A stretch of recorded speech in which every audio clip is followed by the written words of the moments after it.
Donald Trump pada hari Senin mengumumkan bahwa Iran dan Israel telah sepakat untuk melakukan gencatan senjata yang menandai berakhirnya perang 12 hari. Hal tersebut disampaikan Trump melalui platform media Truth Social pada Senin sore waktu setempat. Presiden Trump menyampaikan ucapan selamat kepada kedua negara dan mengumumkan gencatan senjata akan dimulai dalam waktu kurang lebih 6 jam. Setelah masing-masing negara menyelesaikan operasi militer yang tengah berlangsung.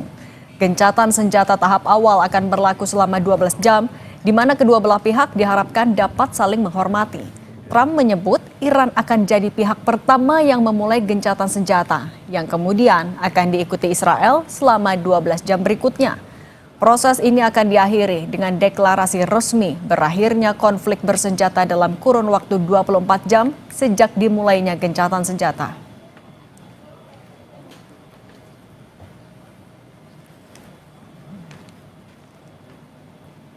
Sementara Menteri Luar Negeri Iran, Abbas Araghchi, membantah soal kesepakatan gencatan senjata Iran-Israel yang dinyatakan Presiden Amerika Serikat Donald Trump. Menlu Iran mengatakan, Iran akan menghentikan serangannya jika Israel menghentikan serangan udara sebelum pukul 4 pagi waktu setempat. Pernyataan ini menandai pernyataan resmi pertama Iran tentang klaim gencatan senjata antara Iran dan Israel yang diungkapkan oleh Presiden Amerika Serikat Donald Trump. Menlu Iran mengirimkan pesannya di media sosial X pada pukul 4:16 pagi. Sebelumnya, Iran menunggu Israel menghentikan serangannya paling lambat pukul 4 pagi waktu Tehran. Namun Israel justru meningkatkan serangannya tepat sebelum gencatan senjata mulai berlaku.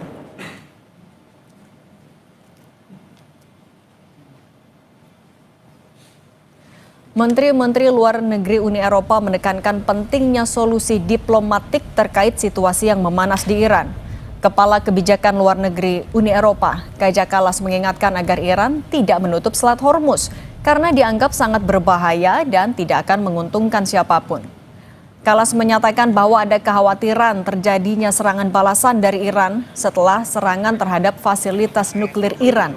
Dirinya mendorong adanya solusi diplomatik untuk memikirkan resiko jangka panjang atas situasi yang terjadi. Dalam rapat bersama sejumlah menteri luar negeri Uni Eropa, Kallas menyebut bahwa negara-negara anggota Uni Eropa akan membahas hasil tinjauan terhadap pasal 2 dari Perjanjian Asosiasi dengan Israel, yakni sebuah perjanjian kerjasama dengan negara yang terlibat konflik bersenjata di Gaza dan Iran. So ministers are very much focused on the diplomatic solution and also the concerns of retaliation and this war escalating are huge. Especially closing of the Strait of Hormuz by Iran is something that it would be extremely dangerous and not good for anybody.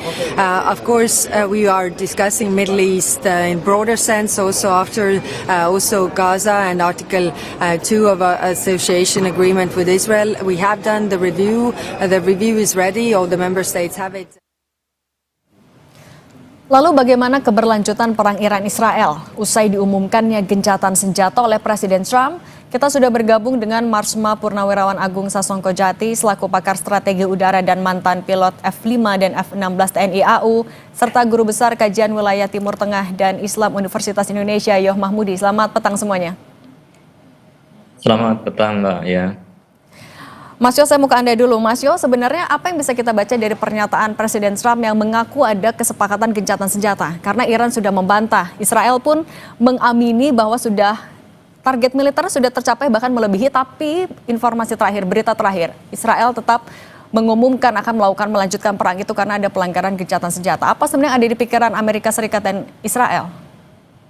Ya, pengumuman Trump ya untuk mengakhiri peperangan dan gencatan senjata itu kan sebenarnya ketika dalam kondisi klimaks ya, satu sama lain pada puncak penyerangan, tiba-tiba anti klimaks begitu ya. Trump mengumumkan bahwa telah terjadi gencatan senjata. Ya, kalau kita agak flashback sedikit ke belakang, kan Trump juga memberikan ancaman kepada Iran apabila agar tidak melakukan serangan balik atas serangan yang dilakukan oleh Amerika ketika situs pengayaan nuklir, dan apabila itu dilakukan maka akan dilakukan serangan yang lebih keras dan bahkan dampaknya tidak bisa dibayangkan sebelumnya. Tapi kemudian yang terjadi adalah sebaliknya ya, ketika Iran kemudian melakukan serangan atas pangkalan militer yang ada di Qatar, tidak lama setelah itu justru Trump mengumumkan adanya upaya gencatan senjata yang sudah disepakati ya oleh kedua belah pihak antara Israel dan Iran. Ya, walaupun belum ada pernyataan resmi yang betul-betul firm dari pihak Iran, karena posisi Iran itu kan memposisikan bahwa negaranya under attack ya, jadi Iran bukan yang memulai, maka kemudian tergantung dari Israel. Begitu Israel berhenti, maka Iran akan berhenti. Tapi kalau kemudian ternyata Israel masih terus melakukan serangan, walaupun di akhir masa kesepakatan untuk melakukan gencatan, ini juga akan berpotensi ya bagi Iran untuk melakukan serangan kembali. Tapi secara umum memang sudah ada kesepakatan untuk mengakhiri perang ini ya di antara kedua belah pihak, walaupun posisinya masih shaky ya, masih agak dinamis dan sewaktu-waktu bisa berubah. Namun sudah mulai ada jaminan ya dari mediator yang ada, termasuk dari Qatar yang sudah berkomunikasi dengan Iran, dan juga Donald Trump yang sudah memberikan tekanan cukup keras ya kepada Israel agar kemudian melakukan penghentian serangan dan melakukan gencatan senjata, begitu. Oke. Kalau ke Pak Syarki, kalau Anda membaca pernyataan atau sikap dari AS dan juga Israel, iyakah kalau gencatan senjata itu akan bisa berlaku secepatnya, atau justru ya perang bisa berlanjut? Gencatan senjata pasti berlaku secepatnya, karena sudah bisa dilihat pada saat minggu pertama Israel berhasil merebut keunggulan di udara, bahkan dominasi udara. Tapi pada minggu kedua, pada 4 hari pertama dan 4 hari berikutnya, Iran meskipun dia sudah lumpuh ataupun memang sengaja tidak naik saat-saatnya, namun sudah berhasil membuktikan bahwa serangan rudalnya tidak bisa dihentikan dan tetap bisa kualitas dan kuantitasnya, dan bahkan makin lama kualitas rudalnya makin ampuh, bisa menerobos, dan terakhir dengan rudal Kyber yang multi warhead, di mana satu rudal bisa nanti pada saat apexnya jatuh dan berubah jadi 4 atau 5 mata rudal yang lebih kecil-kecil, itu membuat kesulitan bagi Israel. Dan Israel juga tahu betul bahwa dengan satu pesawat tempur kelas F-35, F-16 tidak mungkin membawa rudal Bunkers Buster yang beratnya hampir 14 ton, itu tidak mungkin. Itu hanya bisa dilaksanakan oleh Amerika. Dan Amerika juga tahu bahwa drama antara perang antara Iran dan Israel ini akan terus-terusan seperti ini dan berlangsung lama. Itu dari laporan intelijennya, Trump sudah bilang, ini mereka berhentinya kalau senjatanya habis. Itu sudah benar. Nah, untuk solusinya adalah Iran sudah mengatakan, kalau Israel berhenti menyerang, saya juga berhenti menyerang. Tapi Israel juga, gimana dia mau berhenti menyerang saat rudal Iran jalan terus, harus ada statement yang jelas. Maka dibantulah oleh Amerika dengan serangan udara yang terkoordinasi, yang katanya menghancurkan beberapa instalasi nuklir Iran. Tapi kita sudah tahu juga bahwa sudah bocor bahwa sudah diungsikan tuh peralatan manusianya, dan sehingga pemboman itu kalaupun tepat di situ juga tidak terlalu berarti apa-apa. Intinya tidak ada kebocoran uranium. Dan apakah itu tepat di sasaran itu atau di sebelahnya, orang juga nggak tahu. Dan jelas itu dibaca dari ucapan dari Menteri Pertahanan dan Kepala Staf Angkatan Senjata Amerika yang mengatakan, untuk battle damage assessment kami belum tahu. Nah, itu artinya tidak akan ada tahu. Karena tidak pernah ada ledakan besar di situ, hanya yang di permukaan saja akibat thermal. Jadi saya kira ini memang adalah false flag operation, jadi operasi bendera palsu istilahnya, yang memang untuk menyelamatkan muka daripada Israel, Iran, dan Amerika, di mana Amerika tetap sebagai yang di depan untuk membantu perdamaian. Israel meskipun gagal mencapai tujuannya menghancurkan instalasi nuklir, tapi sudah mission accomplished dengan klaim Amerika berhasil menghancurkan. Dan Iran juga tidak dikalahkan Israel, tetapi masuk meja perundingan karena sudah dibantu Amerika si Israelnya. Jadi ini adalah seperti biasa memang di dalam dunia dunia hubungan antar negara, konflik antar negara ini, hal seperti ini memang sering terjadi dan saya percaya bahwa ini memang dihentikan karena memang semuanya butuh berhenti. Karena Israel sudah makin kacau, ekonominya terganggu, Iran yang jelas terganggu. Tapi yang jelas Israel itu berhasil menunjukkan dia punya dominasi udara dan superioritas udara. Oke. Iran mempunyai superioritas di bidang informasi, keunggulan di bidang informasi. Oke, Mas Syarki, kami juga mau minta mungkin audionya bisa dibesarkan lagi atau didekatkan. Sambil itu saya mau ke Mas Yo. Mas Yo, ini kan kita masih melihat bagaimana eskalasinya, apakah akan melibatkan negara-negara Timur Tengah lain atau tidak. Tapi di sisi lain, apa yang bisa dilakukan Indonesia untuk mendorong deeskalasi di Timur Tengah? Ya, sebenarnya kan poin menuju deeskalasi sudah terjadi ya, sebagaimana statement dari Donald Trump. Dan Donald Trump juga mengucapkan terima kasih. Jarang pemimpin Amerika kemudian mengatakan God bless Iran begitu ya, karena kan statement awal itu sangat keras, bahkan hampir sama ya soundingnya dengan apa yang dilakukan oleh Israel, bahwa Ayatullah Khomeini itu harus turun karena rejim ini yang menjadi persoalan. Tetapi kan akhirnya mendapatkan sebuah solusi ya yang dianggap mungkin lebih dekat ke win-win solution ya di antara tiga negara yang sedang berkonflik ya, Amerika yang Donald Trump yang pada sisi kita lihat memang mendapatkan publik ya di negaranya, tetapi justru dengan mengumumkan perdamaian dan gencatan senjata seakan-akan mendapatkan kredit memang sebagai ya tokoh yang kemudian pro terhadap perdamaian dan tidak melanjutkan peperangan. Nah, Indonesia saya kira ya tinggal melanjutkan komunikasi selama ini yang sudah dilakukan ya terhadap negara besar ya, bisa berkomunikasi dengan Qatar, kemudian juga dengan Iran, juga punya hubungan dengan Amerika. Yang jelas adalah komitmen untuk menjaga perdamaian dan tentu juga diharapkan bisa menyelesaikan ya masalah fundamental ya, akar dari konflik yang tidak hanya gencatan senjata ini bersifat sementara, tetapi juga harus menyelesaikan persoalan yang lebih fundamental ya, yang tentu nanti kan berkaitan dengan masalah konflik Israel dan Palestina selanjutnya yang juga harus menjadi fokus. Nah, Mas Yo, tapi untuk menyelesaikan masalah fundamental itu, untuk ya ini menjaga deeskalasi di area Timur Tengah, bagaimana peran negara-negara di Timur Tengah tadi itu untuk menjaga agar ketegangan sudah tidak ada lagi, bisa betul-betul diselesaikan lewat gencatan senjata? Dan di balik itu kan sebenarnya ini menunjukkan kekuatan diplomasi ya yang dilakukan, termasuk dilakukan oleh Qatar. Dan biar bagaimanapun diplomasi itu kan membutuhkan pembiayaan yang sangat tinggi ya.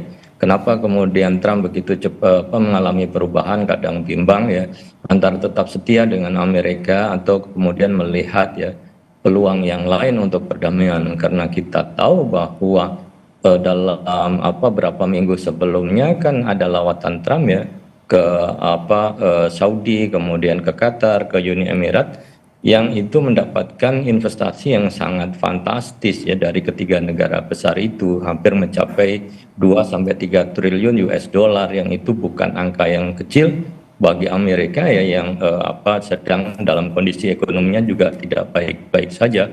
Dari Qatar kan hampir dapat 1,7 triliun US, termasuk juga rencana untuk digantikan pesawat kepresidenan dari Amerika yang itu disumbang oleh Qatar, kemudian juga demikian. Jadi tawaran perang pasti akan ditimbang ya, apakah mau berperang atau mengambil keuntungan dari investasi itu. Trump sebagai seorang pengusaha pasti kemudian lebih suka untuk mendapatkan. Nah soal itu juga, kalau Mas Syarki, kalau Anda membacanya, sebenarnya bagaimana sikap Amerika Serikat setelah mengumumkan adanya gencatan senjata, tapi ketegangan dari Israel itu masih diumumkan, begitu juga dengan militer Amerika Serikat yang masih berada di sekitaran wilayah Iran. Bagaimana Anda membaca sikap AS ini? Ya, Amerika memiliki pasukan yang digelar di sekeliling wilayah Iran itu ya sebetulnya itu untuk memang menampilkan sebagai kekuatan dominan sebagai polisi dunia. Namun dari apa yang kita lihat, bahwa Amerika tetap menginginkan peran utama di Timur Tengah dan tidak menginginkan konflik ini berlanjut. sudah cukup Israel membuat masalah dengan Gaza yang belum selesai, nggak tahu bagaimana menyelesaikan atau caranya. Dan ingat, mereka itu memisahkan antara Palestina dengan Israel dan Israel dengan Iran. Jadi dia tidak mau bahwa Iran itu pembenarannya karena bela Palestina, itu tidak bisa. Houthi bela Palestina tidak bisa. Urusan Israel dengan Iran itu urusan bentrok tersendiri, antara Israel dengan Palestina itu bentrok tersendiri. Jadi tidak, kalau kita kan logikanya, kita semua berjuang membela Palestina. Tetapi di mata mereka, dan itu jangan merugikan kalau mereka berpikir ini membela itu. Jadi khusus untuk Palestina, urusannya sendiri, urusan Iran, urusan sendiri.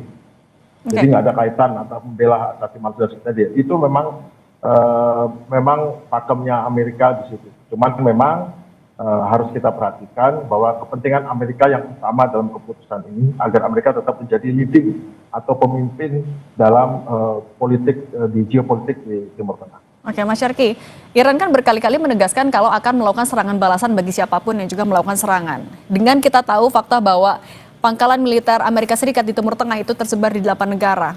Apabila eskalasi ini berlanjut, haruskah diwaspadai akhirnya perang antara Iran dan Israel bisa melibatkan 8 negara ini? Untuk apa Iran menyerang? Untungnya apa? Kan sudah dikalkulasi.